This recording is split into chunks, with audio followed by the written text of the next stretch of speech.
This is a Ramana Maharshi clip, a talk by Ramana Maharshi with comments by Richard Clarke. This is a time to listen, reflect, and deeply meditate. I'm Richard Clarke. I'm reviewing and commenting on the book Talks with Sri Ramana Maharshi. Today is talk number 22. The questioner: how can the Europeans adjust themselves to sattvic food only? Maharshi, pointing to Mr. Evans, went, "You have been taking our food. Do you feel uncomfortable on that account?" Mr. Evans wince, "No, because I'm accustomed to it." The questioner asks, "What about those not so accustomed?" Maharshi, habit is only adjustment to the environment. It is the mind that matters. The fact is that the mind has been trained to think certain foods tasty and good. The food material is to be had both in vegetarian and non-vegetarian diets equally well, but the mind desires such food as it's accustomed to and considers tasty. The questioner: are there restrictions for the realized man in a similar manner? Maharshi, no, he is steady and not influenced by the food he takes. This dialogue talks about dietary habits and their relationship with the mind. Ramana Maharshi's teachings often revolve around the nature of the mind and self-realization, and this conversation is no exception.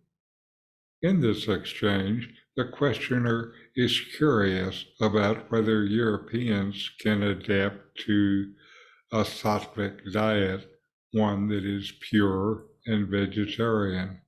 This is often associated with spiritual practices in India. Mr. Evan Wentz, who is in the room and has been eating the local food, responds that he has not faced discomfort since he has become accustomed to it. Ramana's response is illuminating. He points out that the ability to adjust to a specific diet, in this case sattvic food, is primarily a matter of habit and conditioning. The mind plays a crucial role in this process. Maharshi emphasizes that the mind has been trained to find certain foods tasty and good based on one's cultural and environmental upbringing. The mind has a powerful influence on our dietary choices. Maharshi goes on to explain that the same food materials are available for both vegetarian and non-vegetarian diets, suggesting that it is not the availability of food, but the mind's preferences that dictates your dietary choices. He implies that if the mind were to change its conditioning and preferences, you could adapt to different diets. It's important to understand this. Our food preferences give insight into other preferences, and these are at the center of our tendencies, vasanas. These tendencies are what stand between us and self-realization.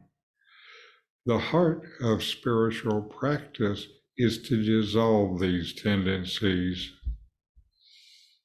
The dialogue then shifts to the question of whether realized individuals, those who have spiritual awakening, are similarly bound by dietary restrictions.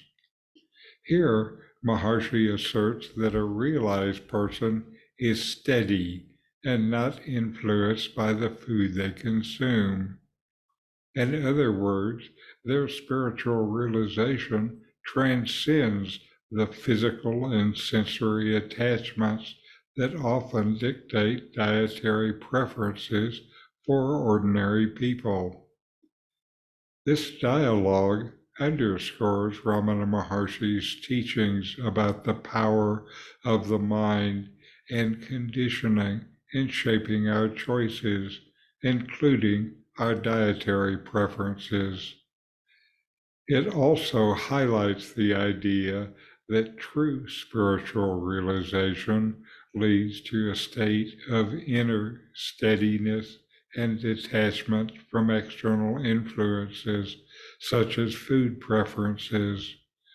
The realized know that nothing of the world actually touches them, so are free from so-called external influences. For the sage, there is nothing external. So inquire, know yourself, and be always free and at peace.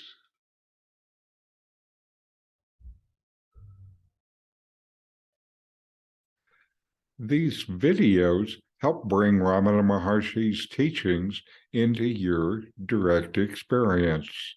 Subscribe now